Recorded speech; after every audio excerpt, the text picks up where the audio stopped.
Hey there, welcome to Hello Chaos, weekly podcast exploring the messy and chaotic minds of founders, entrepreneurs, and innovators.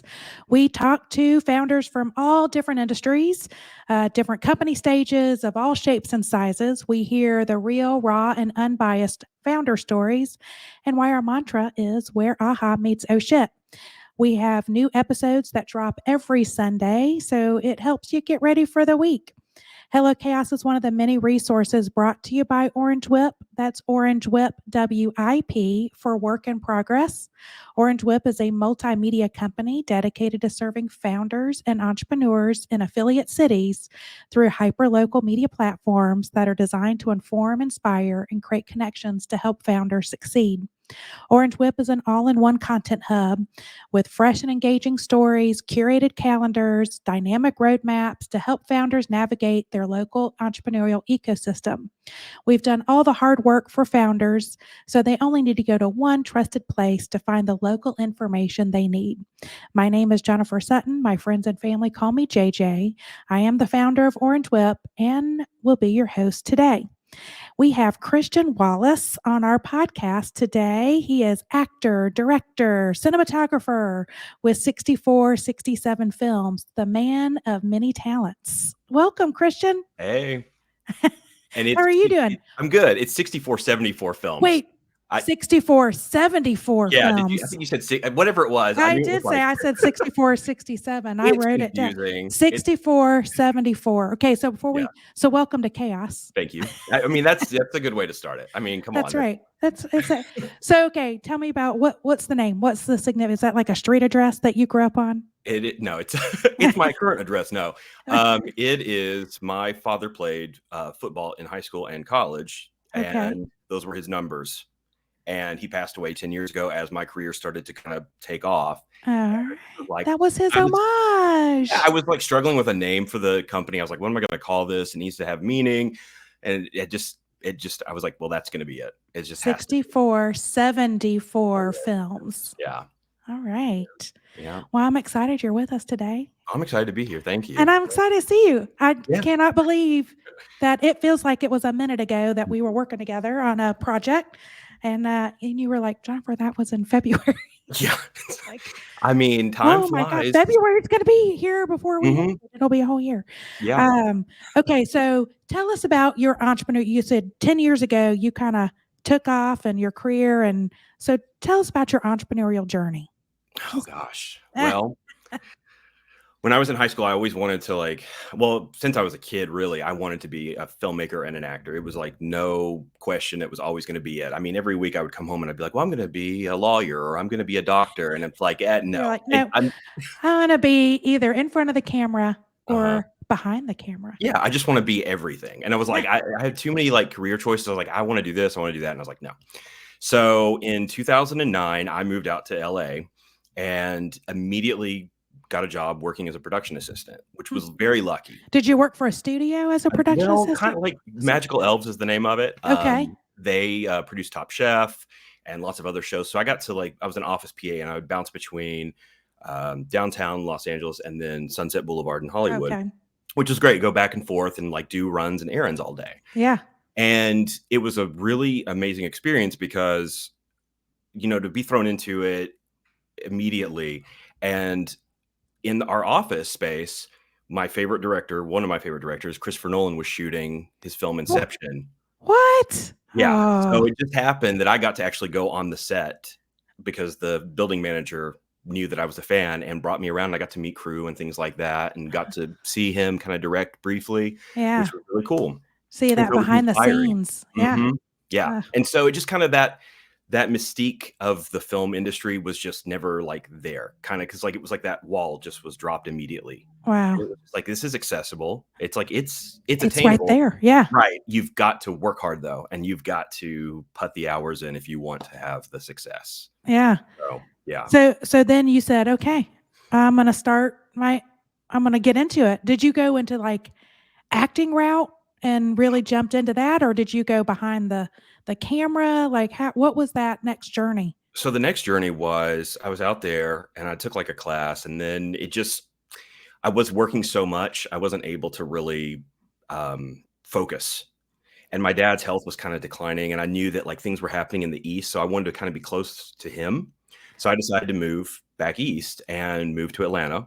Okay. I was thinking about going to film school, going to Savannah College of Art and Design. And I started doing acting classes and enrolled in that and was doing that here. And then I just auditioned for a student film down at SCAD, and it just kind of rolled from there. Like I did one movie, then I did another, and then another, and then another, and Yeah. just kind of kept that momentum going, and got my first agent through doing that. So that was great.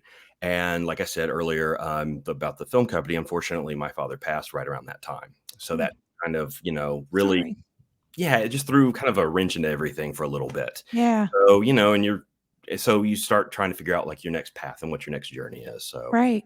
it's So not, no path is the same, and there's no. no direct path to it. So, And you're still acting. I mean, you're oh still yeah, doing, yeah, oh, you're yeah. kind of doing, whatever. And I feel like that's the industry in general of, you know, you have the love for acting in front of the, but a lot of people are multi-talented or multi whatever titled of they direct, they're a cinematographer, they also act. It's just, it's a tough, you know, film and TV is not an easy business to No, get it's to not. get. And like, you start to like audition and you're like, oh, this, okay, I connect with this one, but then it's like thug number 3 or, criminal 4 or soldier number 5. And you're like, okay. And Or like Interview with the Vampire, you look too much like the lead. yeah, that'll happen. That'll Yeah. happen. Yeah. You'll get that. You'll get that. And then you'll get like, so but I like doing like character roles. Like I've always been like kind of enjoyed that. And that's kind of, you just have more fun with them, especially Mhm. in the early like stages of a career. Like a static lead is just like, I mean, everybody wants to be one, you feel like, but it's more fun to play like background characters or Right. not background characters, but like the supporting cast and things like Right. that. Yeah. Right. You have Yeah. more fun. You can tell a little bit different story. Yeah. Yep. Well, so obviously you're coming off an industry of what, the longest strike in history. Oh yeah. Yeah. Um, how did that affect you? Well, that's like fun because every time it just seems like you've got to adapt because, last year I signed with a new agency out of New Okay. Orleans and they're fantastic. And I've been getting a lot of auditions. And right before the strike, there was a Netflix show that I was auditioning for. And they were like, they'd send me a role smaller. Then they'd send me another one, a little bigger. Then another one, even bigger. And it was like they were wanting, me back. Like they were asking me to. And then the strike happens. And I'm like, Did the of project course. get killed or I is it don't just been know. I need to delayed? check and see if it got killed. I don't think it did. But, everything's kind of like, It's in kind of getting back started back up. Of course, like it's like right now there's not a lot. right. So we'll see where it goes in the new year. But that's Uh, why I'm always constantly trying to create new stories and different, angles on things and figure out like what's the next step. What do I need to do to adapt and what can I do to keep my creative juices flowing kind of thing. yeah. So Yeah. what did you do did you do any new projects on your own? I know the last time I talked to you, you were kind of working on a podcast and you said that's kind of, but it's more not a podcast like this. You were doing a podcast that was more like a storytelling series, like a Yeah. Yeah. almost like old school, like a radio show Oh kind of yeah. a. Yeah. So, and you said that's even evolved. Is that what you were doing during the strike when you During couldn't yeah, audition? during the strike, I was writing like going back to the drawing board on another script that I had written that I'm going to be in that one. So it was like I'm going to direct it and star in it, but like it's just a short. But then I started writing on like coming up with other ideas for other actors that I know that I'm trying to give them a place that they can like show their talents and showcase. Because when I was starting out, I loved getting roles that like I don't know, I just felt connected with the character and I loved it so much and just doing it. And I had that Mhm. opportunity. And I want to give that to other people that I know. So I'm trying to work on maybe things that I'm not necessarily in that I can just do the camera and direct. And that's kind of like where I'm at with this, like the new year. And then the podcast is so fun story about chaos. I 2 years ago, well, yeah, I guess it was 2 years ago. I started working for a company that does the live stream of the Miss USA beauty pageants, and it just kind of fell into my lap. It's like, never knew that I'd be doing that. I worked on a reality show years ago where it was like a beauty queens. It was a show about beauty queens, and I had a great time with that, working with the talent and everything. Had a lot of fun. Is this something that's done by, is it Trump's company that does, or is this a whole Gosh. It It's used to be. It okay. used to be. I We think he used sold to have that. involvement. I hear his name come up occasionally, and then, you just kind of hear that, and then you just go, wrong, Well, and then oh gosh. So yeah, you'll hear him come up occasionally. So that's interesting. But I was working actually when we were working for you, when I was doing the chamber video, when I was yeah, editing it, I was in Kentucky doing a live, you were doing one of the shows. doing that, coming back to the hotel room, editing, getting up at 4 a.m. to finish it, to send off to you, and then going and doing the live feed that day. So, I mean, that's chaos, but I That is. enjoy that. Like, I like having to get up at 4 a.m. and finish a cut and like have a deadline that I'm like crunched. Like, I got to Right, get this done. right. So, yeah. It's invigorating. Yeah. Yeah. Yeah. So how was your podcast? How was it evolving? Yeah, I totally just went off on a tangent. No, no, no. Hey. Yeah. So, well, what happened was I had this original idea for the outline of the show, because it is like a narrative podcast, like old radio dramas. But the whole idea was, it was kind of prompted by Coast to Coast AM, which was like this call-in show back in the day where people would call in about all these paranormal and strange things that happened to Okay. them. And so it came from that idea. And it evolved with my friend and like kind of writing partner that we're working on this together. And it changed from just being a call-in show that was going to be a lot of improv Mm. to now we're in the studio, but then it goes outside of the studio, and just finding ways to like have the recordings feel organic and natural to tell the narrative that way.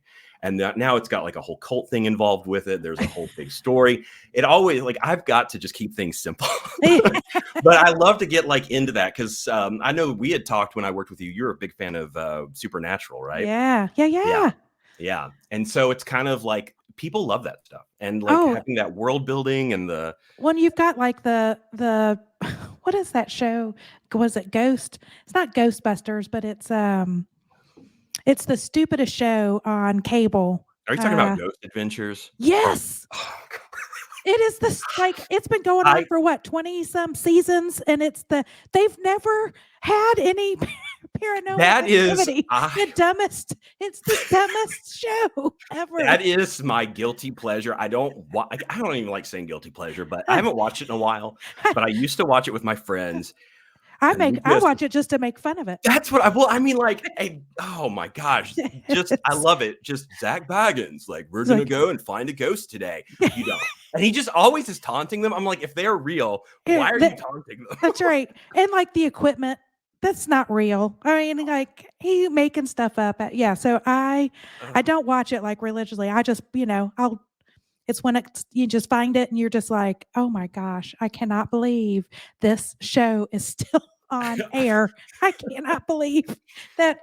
And it's like, has he ever found a He ghost? claims he has, but apparently there's a really great one. I forget, is it I think it's called Demon House. It was a movie they made, and it was a live stream. And it's why this stuff doesn't work, because it's like, I felt a chill up my back, and I'm like, well, I didn't see that. I don't know what you're talking about. I was like, okay, I have to take your word for it. But oh my gosh, yeah, just. But see, but you're hitting in a genre that is pretty popular, especially in, more multimedia listener radio. People would go and like want to uncover they would watch the videos, if you sent them there. So yeah, that's being produced by 6474 films. Yeah, that's where, like, that's the thing. And we're doing that, and like getting really creative with how we're going to record it. I've already shot like 2 little promo videos to kind of, because I do want to do a video component to it. So each Yeah. episode, the season doesn't go, it's not too Well, long. it's got to be multi. I mean, that's I think where a lot of Right. the shows are going. When you look at like how the boys, I don't know if you're a boys fan Oh, I love with, that show. yeah, but I mean how they're taking it. And you got, on social media, you've got VOT HQ that has their own channels and they battle the boys, social media, and it's going off meta and all the different dimensions, Mhm. um, which I Well, think speaking that. from like a marketing standpoint, like I just said, I'm a huge Christopher Nolan fan. And back in the day when The Dark Knight came out, they did an amazing campaign where it was Oh, viral. And they sent yeah, out newspaper clippings. They had these fake TV ads. You could go like in certain cities, they would like right. show the bat signal up on things. And it was like it got group involvement. And I mean, that movie, I don't know It, how many billions or if just a billion, but I oh, mean, it killed at the box. It was the yeah. biggest movie. I mean, it was, yeah, but it I think spread the still is, yeah. word. Oh, Yeah. yeah, I mean, and it's still an incredible film to this day, but, like, he's always doing innovative things, and I mean, look at the success with we're talking about, film and everything and about multimedia and how it's changing and evolving, but Oppenheimer was shot analog on film and Yeah. then the biggest movie, and it sold out. Like, I had to drive 40 miles to go and get a 4K of that movie the other day. Oh It my sold g out everywhere. yeah. Like, and We everybody's saying physical media is dead, but it's not. It mm-mm. evolves. That's right. Everything comes back around, and It that's does. yeah. I will n I have to watch things. There's certain things that you just have to watch on the big screen. Oh, Like, yeah. it is not going to do it justice. Like, and Oppenheimer was one of those. Like, you had to watch it on the big screen. Um, so how do you when you come up with these ideas, is this just more for creative outlet? Like, how do you pitch it to like a studio or a distributor, like, or a sponsor? Like, how do you guys work that in this industry? It's so tough. That's the thing. Trying to find well, that's kind of my next thing is navigating is finding like a really good producer because I've always worked for other people and I love, like acting and not having to think about those things. But if you're wanting to tell these stories, it's that finding that next like component of like somebody who can get these things put together and get it ready to present it to someone and having enough ideas. Like, so the idea with the podcast is you can independently do that. I Right. can easily put this out on the internet. Hopefully people will listen to it, but like, it's got to start. It's never, if I don't have things out there, I'm never going to have That's attention right. on anything. So the idea for that with this podcast is making it to show kind of like storytelling, character, acting, directing, all of those things in one package, I guess, is Hmm. is kind of my way of doing it without having to do a film, which can be really time consuming. I love making shorts and things like that, but unless you have a backer behind that to really get that into festivals, no one's really gonna like. So it's like YouTube. I mean, and that's the thing is YouTube's changing things Yeah. in a lot of ways. A horror movie hit by A24, Talk to Me, that came out. It was made by 2 YouTubers, and it's a great movie. I mean, one of the best movies I've seen this year.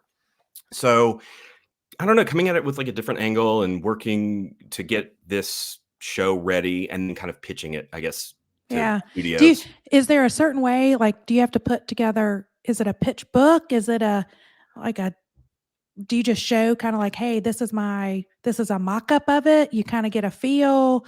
Like, Well, it's how like it a story Bible. There's, like, Stranger okay. Things. The Duffer Brothers did a really great one. They made it look like a 1980s worn out, like, Stephen King book, which is Okay. kind of the So it's kinda ties in. I'm a, agency, when we go and make pitches, and you do RFP proposals, you do mock-ups, you put things in, like, boxes or whatever that or, whatever the casing is, or, when we're trying to help clients even with, like, their three-dimensional kind of, customer I call it, the big media kits and pitch books. Is it Mhm. like that where you are trying to give the flavor of that in just, you know, in its encasement Yeah, of it's you'll have, like, character breakdowns with bios, and that's what I'm doing with WHAL. So you've got the main character and his background, and then his okay. producer, like, and so you've got that, and then you also have what's the theme of the overall story, and so I'll have, like, pictures and, some of this stuff is based so it's taking, like, a different angle because it started in one place, now it's evolving into this other place, and So part of the lookbook is changing because over the summer, talking about chaos, I was doing the live stream and doing pageants. I was in More Orlando, pageants. Little Rock, Arkansas, and then Miami. And so it was Ugh. like 2 months almost Oh, yeah. in the dead of like this horrible, just middle of summer in Miami. I was like, Oh. please don't like make me go outside. I can't stand being outside. It's so hot. And Little Rock too. It was awful. But so in between, I was, working these really long hours, but I would come back to the room and I would start writing and just write. And then I had this little recorder with me and I'd just start talking in character, like voices and trying to develop the idea. So I write that. I get back in August, September, kind of sitting around with it, looking at it and going, I don't like this. And I threw everything out and I was starting from scratch because it just, I don't know. And Didn't feel right. it didn't. And so now that's what I've been doing is piecing things back together, writing the script kind of just when these ideas will come. And now it's just evolving into more of a character drama. And I'm way happier with where it's going now. Well, that's good. And then you're getting it ready to pitch to a producer. Yeah, I know. Cause I'm ambitious. Like last year I filmed these things. I was like coming in 2023 and I'm like, nobody cares. It's fine. It's not a big deal. People know that you got at least a 3 or 4 month kind of stay because of the strike. Yeah, we'll say it's the strike's fault. Yeah. We'll say the strike's fault. That's right. Fault. So with the strike and all of that junk, like how else have you during, like, from an actor perspective, there were no auditions, like everything was shut down, right? No, there were few and far between. Or were there independent projects that you could? Yeah, with like weird, but like really small budgets, and it was just kind of hit and miss with it, and it would come through. And luckily, like I said, my agent's really supportive. So if I don't really feel something, she's like, it's totally fine if you want to. If you want to pass. Yeah. Okay. So you were talking about also as you're developing things, how do you bring other actors and stuff? So it's like you're becoming that magnet, right? Of supporting other actors, writing their characters or whatever. Is it you tapping into like the Atlanta kind of creative community, or are you tapping in the New Orleans because that's where your agent is? Like, where's your community that you kind of source inspiration from? Well, for me, it's been. Or is it LA? It's Atlanta. Is it Atlanta? Okay. Yeah, it's Atlanta right now because unfortunately, because of my schedule and having to go out of town so much, I can't be heavily involved in an acting class, which is where you meet community and people. So instead, I do what they call like improv jams. So it's like improvisers will get together, host these things where people can come and just jump in and do it. And so like tonight, there's one. I'll probably go and I won't participate. I'll just watch because I'm looking for a couple of. You're looking for talent. Right. Yeah. For some ideas that I've got. And that's where I've met other creatives that I'm working with right now. Like the co-writer on the show, met it through improv. And he's a fantastic director, improviser, act, like everything. Like he's really great. And we just connected. Like you just know it when you have like these meetings with people if it's going to work. Right. You just kind of click. And that's where, it's just going to these things, meeting people, getting into that community and just finding people that really have something and kind of not writing it for them because sometimes that's dangerous, but that's kind of where I'm at right now with these things. Like, how do you collaborate with somebody? Can someone lift it up and? Yeah. Okay. Yeah. So where are you sourcing your inspiration? Everywhere. Everywhere. Yeah. I mean, truly, like in the past, in the present, in the future. Yeah. I just like I said, like the radio story, that idea came from my dad having me listen to radio dramas growing up. So like The Shadow and Lights Out and Suspense, all these things.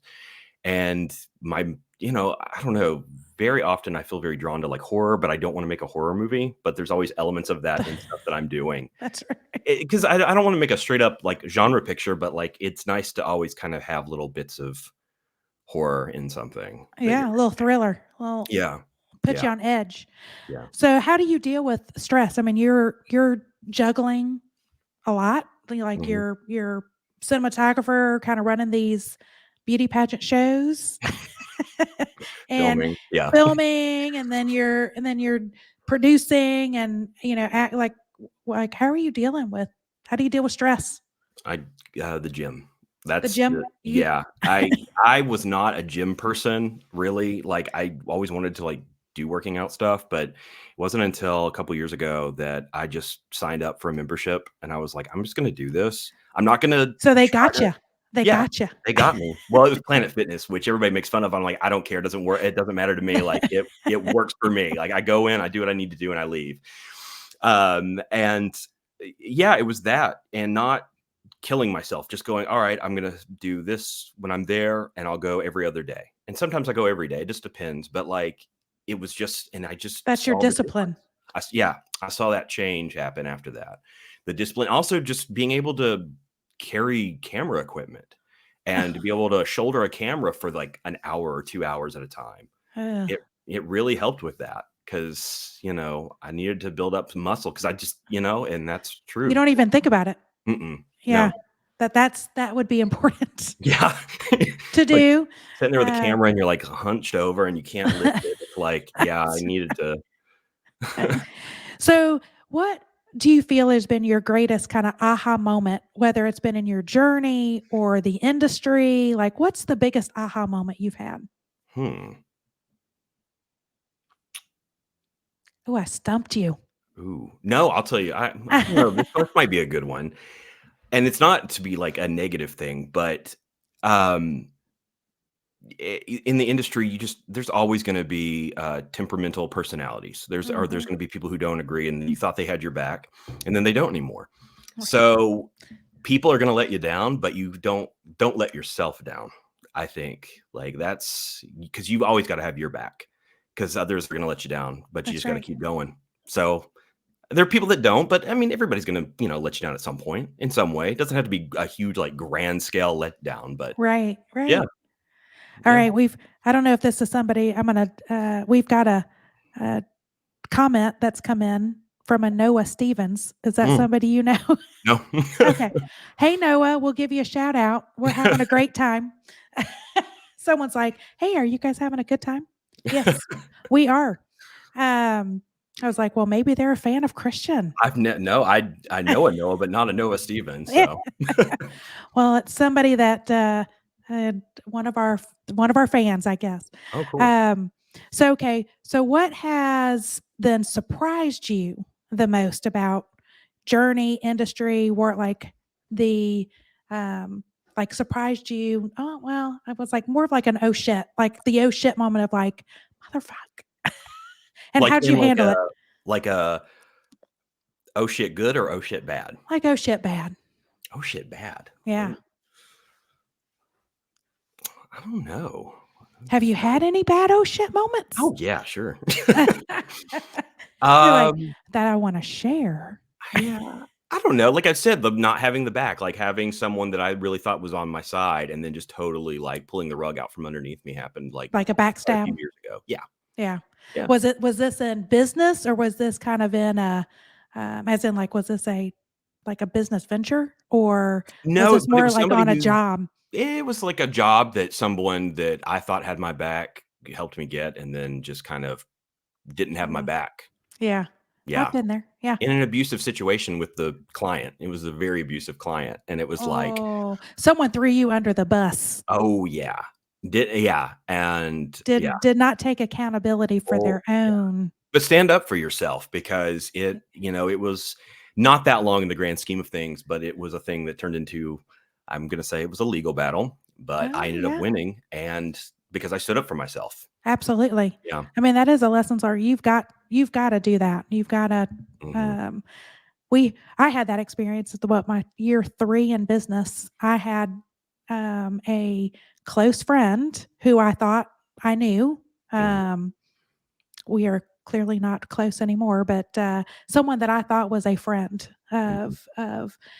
brought a project to us, and um, we thought we had all the contract situation, and it was new for me, doing contracts. And um, she kind of, I was like, should I send this to my lawyer? She was like, no, we've got it. We're good. And uh, totally conned, scammed. We ended up, you know, going to court and literally watched her lie on stand. like just lie through and that's where you're like, you don't know people. Yeah. When it becomes power and money Yeah. and they're threatened by it, it's amazing how people will throw out their morals, their values, Mhm. and you see the real people. And that was kind of like, I was like, I can't believe a person that I thought was a friend would ever do that. And that Right. was like, my lawyer sent me, she was like, never. Like when it comes to business, just hide behind processes, hide behind contract. Like, don't ever let anybody convince you otherwise. Fight for yourself and speak up and, have as much proof. But it was just, yeah, that was a hard lesson for me.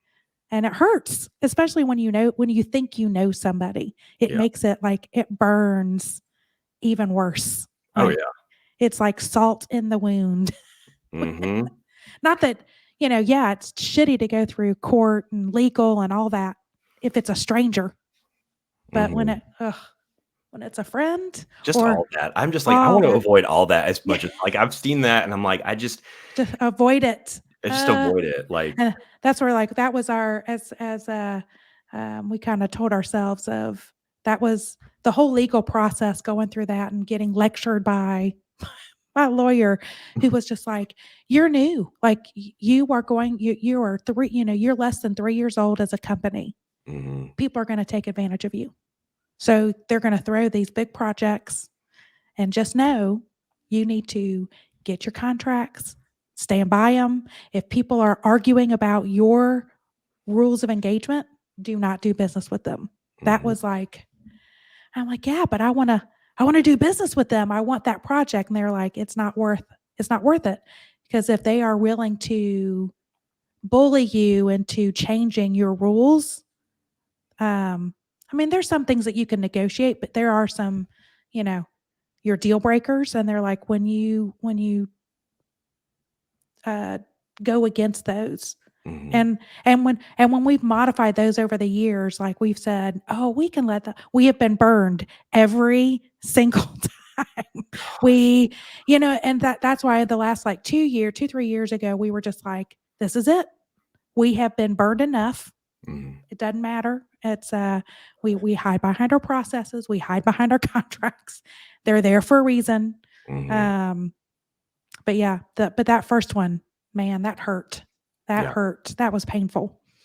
Well, it's like, and it's the thing is like coming from like the angle of working in film and television, when your crew, sometimes you work like I was doing a job out in LA where um, we worked like a 14-hour day one day, and then the next day we didn't have a turnaround, but it was non-union. So it was like, well, you Yeah, kind of have to you do got to this. do it. Yep. And it was like a week-long job, and it was fine. It paid well. But that's the thing is the contracts, they protect everybody and your health, your mental and physical health, working those long hours. Like I'm not opposed to Well, working and a 14-hour safety. day, but also, Yeah. yeah, safety. Like you got to have enough sleep. Right. That was the thing. Like, I mean, and it was not it had nothing to do with the turnaround for the job that I was on. When we were doing a live feed and we were done with a show, we broke everything down and we had to leave at, I think, meet at 5 a.m. the next morning. And like we Mm. had torn everything down the night before. We were done about 8 o'clock. I get back to the hotel room and for whatever reason, every other night I'm fine. Like I can go to sleep. That Right. night I couldn't. And then like I'm exhausted and I've got to work the next day when we get to the next location Right. for a little bit. But luckily, like I was able to sleep on the plane and in like the Sky Lounge a little bit, like maybe got an hour or two of sleep. And I was just, my body was just feeling it, like at the end of the day. And I was just so exhausted. But like that had that was my fault. My brain couldn't shut down. You Right. know, I don't know Well, why. that's human. I know. It's That's so annoying though. Like that, those times when like you're really good and you're like, I'm up at 5 a.m. I feel great. And then other times you're like, I don't ever feel that way. Like 5 a.m. wake up, no way. it I'm depends. an evening person. I'm a Well, night I'm a owl. night owl. I am, but I adapt. Like if I'm on a shoot, like when I'm at home working on like my own personal stuff, I'll stay up until 12, 1, 2 sometimes. It just depends. And then I'll just get up whenever I get up. Like I'll try to have like a schedule, but like if it's me working for myself, who Yeah. cares? Yeah. That's right. Whatever. So, okay, what's Horrible. been your greatest oh shit moment that's good? Greatest oh shit moment that's good. I think just like getting out to LA the first time and just landing a job and just seeing that it was just like, oh, this is Oh, this is totally, it. yeah, Yeah. doable. But like not having like having goals, like I think early on I should have had more goals in mind because I just was kind of enjoying the process and like seeing like where my journey was going. Yeah. I should have probably had more. I mean, I did have some goals, but like, when I was like came back and I was like, well, I want to get into like get an acting reel together. And then when I made that goal, that happened. So Right. it's like, but I think earlier on I should have maybe a little been like a little more defined on those goals. Is there a goal that you have now of as you look ahead to go, I really want to be in a TV like a have like a long term like a regular character status or or a big like film project? You got Marvel in your back door in I know Atlanta. Marvel's right here. I know. No, I'll tell you my goal. I know it's like so. It's just it truly is, and I don't care how long it takes to get there. I don't care if I'm like well. I hope you'd still be around Yeah. if I'm that age. For me, but be more like maybe in my 50s or something. I don't know. I really desperately would like to work with Christopher Nolan one day Huh. as an actor. Yeah, As an actor, okay. yeah, that would be my That's dream. like your That's like gold. that's Yeah. it. You know, Ah, yeah. So that would got be like the ultimate goal. But in before that, it's like the other things of like building up to that, and got it. Yeah. yeah, Try to work all the way around them. yeah. And then David Fincher. I like all the directors. Let me just Like, start naming all of them. would But you work with them as like crew to get to know them oh or heck yeah, even yeah. that. Like even like if even if it wasn't like an act, because acting like I love it, but like I don't know. I just kind of enjoy seeing where it's going now, and I'm I am dedicated to it when I get a role, but I really want the role to be really like meaningful and really connect with it. But like if I had an opportunity to do like any kind of like crew stuff on a Christopher Nolan thing, Oh yeah. Yeah. I would do it. Yeah. And so do you have any goals set for like where do you want to see your film company like or these projects you're like, man, if I could just get, this project into a distributor or whatever producer is like what's that dream goal for you? I really want to see the podcast WHAL. I want to see that get on Netflix in some way. I do. Ah, If I either be Netflix or HBO or whatever it turns into, if it evolves into a feature film, then that would be great. I mean, I have an idea for a feature that would be based on these characters because I yeah. love these characters and I'm just I'm enjoying spending time with them, Yeah. you know? How So do we that's bring kind of those to life? yeah. Yeah. And so I know you said about having goals. Is there anything else if you hit rewind, is there anything else you would do differently?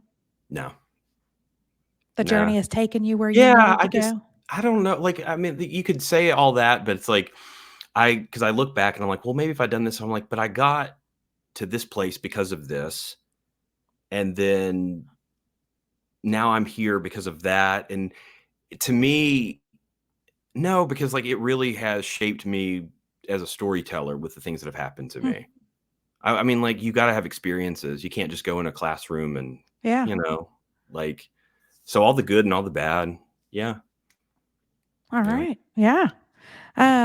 So what do you think we would be most surprised to learn about you that's like not on your resume or not anything like on social? Like what's something that we would all be surprised to learn about you? Hmm. Any little nuggets?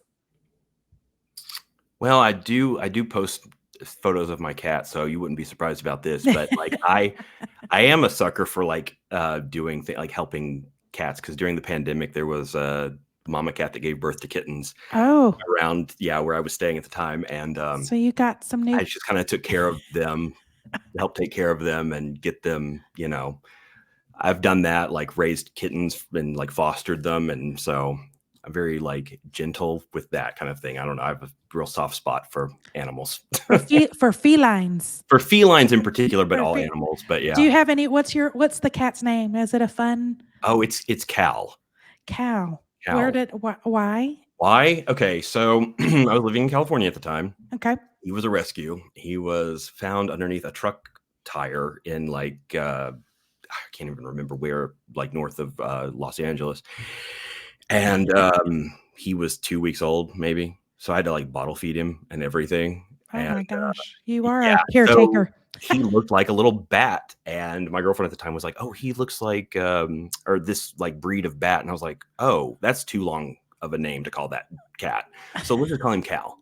And then it was also kind of like Superman's Kal-El, and I was like, "Well, we'll call him Ah, Cal because he's like an orphan." And that yeah, would have been fun, Kal-El. yeah. But he's also a But bat, so he's a combination of of Batman and Superman, I guess. there So you go. that's it. I don't know, but yeah, he's a character. As a founder, entrepreneur, where do you feel like you have struggled the most? I would say,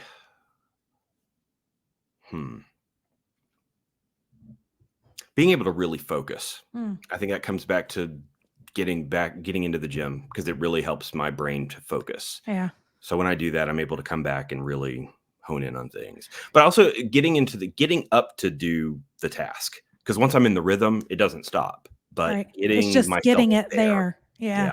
Yeah. I think a lot of us struggle with that. Oh, it is. It's It daunting. You try to see. I have the problem going big picture. And I'm like, today needs to be little picture. little picture. Just don't trying to take on too much in one day. Yeah. Yep. Yeah. I have that problem. So what advice would you give other people, other founders, entrepreneurs that you're like, don't do what I did, do this, or yeah, follow this guy because it worked for me. What advice would you give them? I think it's really good to question yourself. This is going to sound Mm, like I don't know if this is going to no, sound that's right, but good. question yourself, but don't second guess yourself. If that Hmm, makes sense. Like I don't know if that like if you can say those two things, but I feel like you should always like kind of go, well, how should I go about this? Is there a different angle I can take? But once you've got that and you feel something in your gut, don't second guess yourself when someone else comes along and starts picking it apart and trying to tell you to do it differently. Like you can get like I feel like it's good to get opinions from other people, but take one part of what they say, but don't take if they see oh, a problem with it, recognize the problem, don't take their solution to it. You've got to okay. find your own solution Yeah. because I think that yeah, Yeah. because people have a way of seeing problems that you're not seeing, but their solution isn't necessarily going to be right. Right. Or it might be like, you get people's feedback of I don't like the name or, you know, like the little was there like what's the problem? Like what's the Mhm. issue? Is it subjective? Is it objective? And you're right. You like I know that's something that I've had to challenge. I've heard that from other founders that we've interviewed, on the show and they've said, "Look, you'll get all sorts of opinions." La There is no short of opinions Mhm. of stuff, but it's like you gotta your business, what you want to achieve, kinda, you know your product. Don't let all those opinions change it to be something that you no longer recognize. Yeah. Um, and you're right, it's like they've identified the problem, but you work out the solution. Yeah. Yeah, Yeah. I Yeah. like that. So you said s- question yourself. So have some of that self edit, that's like the self problem. Like, am I doing it right? But don't second guess yourself. Kind of stay true Yeah. to the mission. Um, so I know you go to the gym and you got a cat. What else do you do for your free time? Oh, it's all oh my gosh, and it's and you're doing sad. improv. You're going to all these Yeah, like yeah. It's sadly, it's all related to film in some way, and I'm like, "I need other," and I'm like, "No, I don't." no, you don't. Like, I have recently it was, like, a couple months ago, um, I got into shooting 35 millimeter film, Ooh. with like actual like cameras, like old cameras. And one I just happened upon, it was a Minolta X700 and with like a 50mm lens on it. And I just happened upon it. It was a great deal. And I was like, I've been wanting to get into film. So I pick it up, get a roll for it. And then just out of nowhere, Atlanta, we got one in the area called Little Five Points, a film lab that I developed. was going to ask him, like, is there anybody developing Well, film? you can send. Well, there's a couple. I think there's a couple here in Atlanta, like 2 others on the outskirts, like outside the perimeter, I think. But there's places like the Dark Lab and websites that you can send it off to. Like you mail off your film, and then like they'll, Okay. all that. But you risk losing it. I don't know. The whole point is that like I couldn't believe it. Like so, I was just like doing my little like daily like or weekly like exploration into the city just to see what else is going on, like all the shops and stuff. And so I go to Little Five and I'm walking to this oddity store, which has like just weird stuff, like, Right. taxidermy lions and things like that. And so I'm walking to that and I look up and I'm like, Film Lab, wait a minute. It looks like a grocery store. And I go in and I'm like, oh my gosh, they have all these different types of film they develop. And I couldn't believe it. I was like Like so kid in happy. a candy store. Yeah, it was meant to be that I got into it. And then a good friend of mine, who's a director, cinematographer, had an old Pentax camera, and I told him, I was like, I really want one of these. And he's like, I have one sitting around. Here it is. And he just gives it to me. So like I'm testing out a roll on that. We'll see how it turns out. But yeah, it's made me a better cinematographer. It's made me better with composition and things. I really like, I decided when I got that, I was like, I'm going to stop shooting things with my phone, taking pictures with this, and I'm going to be more present. And it helped me like with my meditation and my mindset to go out on a journey to go, today I'm going to take photos of this, this, and this, and like really just figure it out, set it up, and just be present and not just click away. And So, lighting.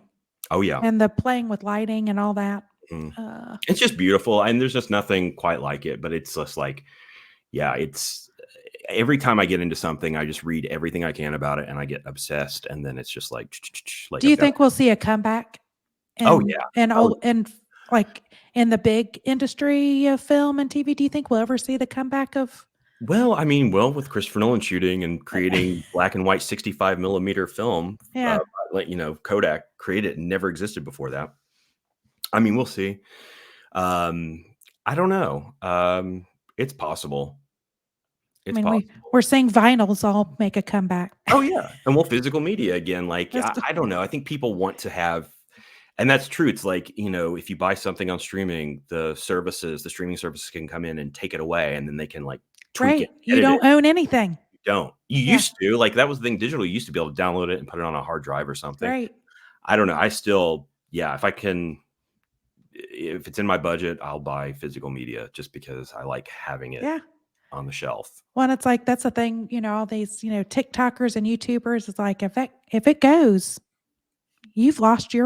I don't have a TikTok. I'm not getting, I refuse to have a TikTok. Like if I have to have one for something related to this podcast or something I'm doing, I'm like, someone else can do it. I'm not doing it. You'll need to have somebody do a reaction video.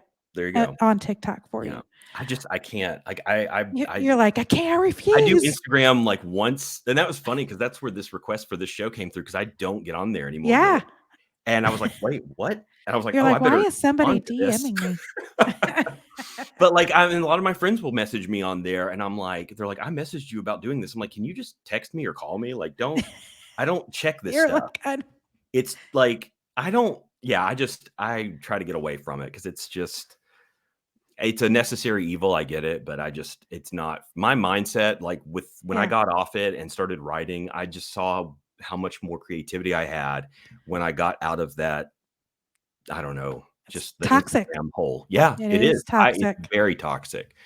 So yeah, and I get it. We're in the industry, and it does work and helps. Especially if you're in retail, fashion, beauty, and all that. It's there are certain industries that survive and thrive, but yeah, we're in it so much. It's like it's just so much keeping up with the Joneses, and I'm like, I don't need to. It's so toxic to do this. Like, I want to see, like, so I try to keep mine just to really just photography stuff, and I have a photography account that's for the 35 millimeter, and that's all it's going to be, and that's all I really use it for, and because that's what it's supposed to be. Yeah. It's I about, mean, that's right. It's about imagery. mhm. All right. So Christian, last question. Okay. What three things are you either watching, reading, or listening to? So it can be 3 shows, or it can be 3 books, or it can be one of each. Mm. All right. Shows. Okay. Yeah, Let's see. I know. Film or TV? Does it have to be Doesn't TV? matter. Doesn't Doesn't matter. matter. Well, Mm-mm. just film, just all movies all the time. Yeah. Um, What's the latest movie you went to go see? I went and saw I go almost every day. I saw Saltburn yesterday, and that Ah, was fantastic. It's very adult, let's just say yes, that, I've heard the but it's wonderful. It's very good. It's very, Stanley Kubrick-esque, but it's its own voice. It's not just copy and paste, and it's a Ah, female director, which is great. yep. So she did a great job. The script's awesome. The performances are great. It's just it makes you when you walk out. I was thinking of this. I was like, this is a 4.5-star movie for me because I'm on Letterboxd and because I love Letterboxd. And I walked out of it and I was like, whew, I loved it, but I feel ugh. But You that's feel good. Like yeah, like I don't know if that was her intention, but I felt ugh. Like, yeah. but I mean, in a good way. Yeah. Um, see, book wise, oh gosh. Well, I got over the summer, I got this gigantic, I read like 5 books at a time, so it's a problem, but I'm reading the making of the Indiana Jones series. It came out Ah, when the Crystal Skull came out, so it was like along like 2008, but it was just this it's huge, it's got all these like it's like behind the a scenes coffee pictures. table book kind of Yeah, a it's thing? gigantic, it's Oh, got all these drawings, and it's just the whole story of oh. how they made it, which is one of the big inspirations for Did you see the last one? I did, Yeah. I did. I I saw liked it it. in the theater. I liked it. I thought it was too long, but I liked it. Okay. Yeah. So my only complaint about it, I did like I felt like it was a nostalgic throwback to the original, to like the earlier, um it kind of gave a hit to each of the earlier, movies. Yeah. But I will say, I don't know, there was like a part of me that I felt like we were going to see, um, it take a turn for a a a legacy, like a handoff or something. There was Mhm. and I was oh, I know what it was. The connection to I thought it was gonna bring it back to the very first one of the arc. Mhm. Um, because it teased it with all like the Nazi, Mhm. and I thought that the first like 30 minutes setup, I was like, oh my God, it's gonna connect it to um the arc. And when they didn't, I was like, man, that kind of I bummed me out. And then not having it just ends with him. Like yeah, it and then I was like, you know what? I think I'm okay with that closure. But I was kind of hoping they would do okay, who's the next? yeah. Well, I think people are and I think Harrison Ford's like, "That's my The, character, nobody else is playing that well, character." that's what I'm like. And he's I like accept that. and I'm like, I "That's can fine," because he is that character, yeah. and I'm totally fine with it, but, yeah, it was one of those things, it was a great I thought it was a gr his he was He was fantastic, always fantastic. is, but Well, and the CGI was there was yeah, over the top. there were a couple moments where it was like, "Oh," but I was like, who" I mean, really I was like, Yeah. overall, like, the opening stuff I thought was just awesome, Yeah. and Mads Well, I thought the whole Mikkelsen thing, like yeah. his face, I Oh, mean, yeah. like I couldn't believe like I know that, he like, everybody, looks like, just was like him. picking it apart. I'm like, "No, it's good." No, it's good. No, it was It was very well done. I mean, I mean, they've started that with The Irishman. I mean, it was started before that, but even with, like, Martin Scorsese's The Irishman, like, it was so well done with that, Yeah. I thought. I mean, I know there are people who picked it apart, but people will pick anything apart after the fact. Yeah. Well, I think So people didn't like, like were just did because I think they were hoping it would have more of a hoo ending. mhm. I don't know. I It was a liked it. good character study, I thought. That's what was different for it. I thought, "Oh, this is interesting," but he's in himself in his 80s, and the character's supposed to be in his 70s, and it's like, Right. this works for this. Like, That's right. you kinda have to do he has to have, like, a sidekick. I Yeah. mean, he had a sidekick in Temple of Doom. It's fine. Like I don't know. I like how they handled it. That it wasn't a like if they wanted to do characters with her. Like I could talk for an hour about this, but Yeah. No. I like that. And I like Phoebe Waller-Bridge. Yeah, Oh my, she was fantastic. yeah, She yeah. really was. I Yeah. liked her a lot.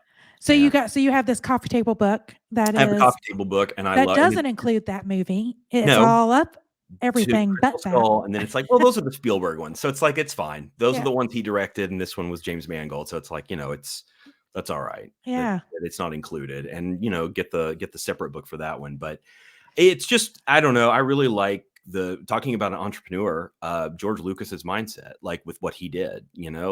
He created the most successful film series in all of history. And you can take that as good or bad, whatever, however you want to look at it. But I mean, as a businessman, he's been extremely successful. And he also was willing to work with other people. He brought other people in to write these stories based on his ideas. Yeah. And he's a great collaborator. I mean, at least it's the proofs in everything he's done. That's So, right. That's right. yeah. So, Yeah. okay, are there podcasts that you're listening to that you're No, especially not really. inspiration? I mean, like, kind of. I don't know. I'm on the road and I'll start to listen to them, but I really will just like end up putting music on or an old radio drama just because I want to do storytelling stuff. I'll Yeah. listen to like funny stuff here and there, but like for the most part, it's like I don't know. I'll just What's on your Netflix series? Like what's the latest TV series you've been what is the latest? into? I'm Or not a big Apple or TV. Hulu or wherever you get your Well, I like The Boys. I'm not like a big TV Did person. you watch the spinoff of I Gen didn't V? watch the spinoff. Is it good? I'm gonna tell you, I kind of like it better than The Boys. Okay, I'll have to watch it then because Yeah, the characters were because The Boys to me, season 3, it got like they kind of lost their way a little bit. The script kind of got a little. It's like they were just trying to be more awe and let's be gross mm, versus let's go deeper into characters. Let's go deeper into plot because the start of season 3 and the end of season 3, nobody developed. Like, uh, was season 2 the one with it's the main character, I forget his name. w- Um well, you got what? The Butcher and Butcher. Homelander. Yeah.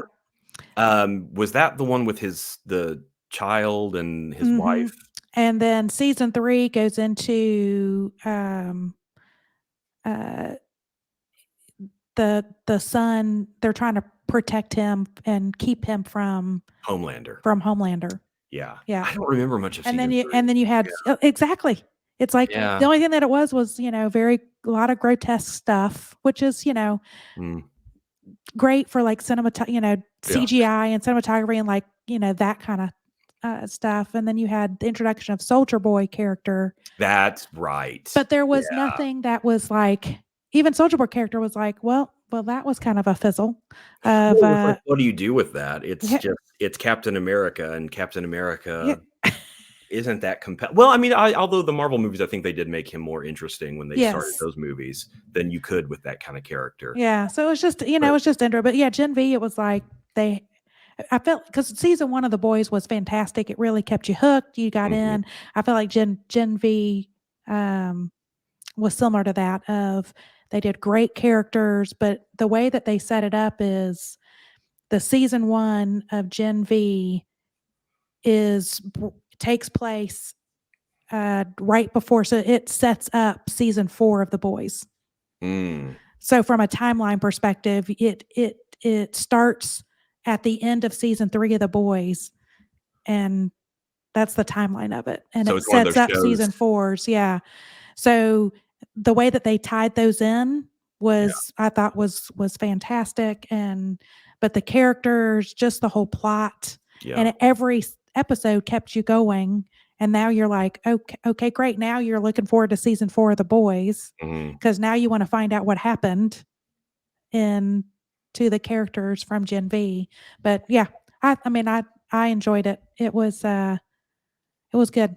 It yeah, kind of because I was getting tired of a little bit like the season 3 of The Boys kind of soured me a little bit of just like it's like come on Like story plot. Let's move along. Yeah. Like this is Well, that'll happen to me. It's like I would rather watch like that's why just like for me, like, and I love some of the Marvel movies I've enjoyed, but for me, it's been one of those things of just spectacle, and it's like the same thing at the end. There's explosions and all of this stuff. And right. it's like I want something. I'll just watch characters in a room. Like last year's, I just picked it up on physical media. Darren Aronofsky's The Whale. It's about four Uh, characters in a room and that's it. And I'm more interested in that than I am, and for people, there are people that really love seeing their characters get together again on screen, and that's great. But right. I'm more interested in seeing characters I've never seen before interact with one another. Yeah.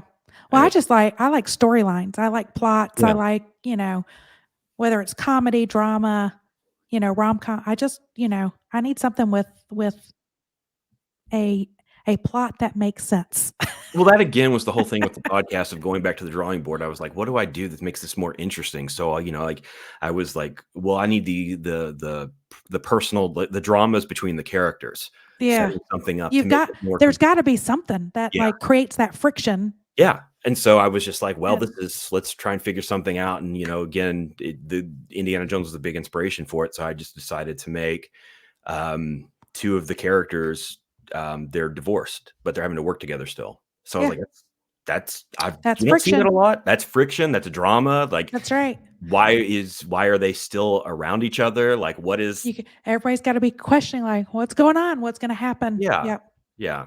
I don't know. It Yeah. just made it more interesting than just they're friends. It's like Yeah. yeah, but there needs to be something else there. That's right. So That's right. yeah. All right. Okay, so we're out of time. All right. Oh, and I say this every time. I'm always amazed at how fast it goes. Mhm. It just goes by so fast. So, thanks for hanging out with us, but Yeah, thank you. before we go, how do you want people to connect with you, get a hold of you? Is there a As I just website you said, want how them to much go I hate to? Instagram. I know. It's like, is there a website you want them to go to? Like, what do you wanna tell people? Yeah, that stuff, I mean, you can go to christianwallace.me. That's just my website. It's Get got everything about you. everything about there. It's the YouTube, Vimeo links, Instagram. There's acting stuff on there. There's cinematography reel on there, films I've worked on, trying to, all that. So that's just like the one stop shop. So, Christian Wallace .me. .me. So all Yeah. one word .me. Yep, All .me. right. I don't even know what .me is. It was an option. I was like, "Oh, let's go with that." I I see other people have it. I know it exists. My son don't even has. know what it stands for. That's horrible. That I'm just like, I think .me? It it's sounds weird, it's but .u. .me. Stop.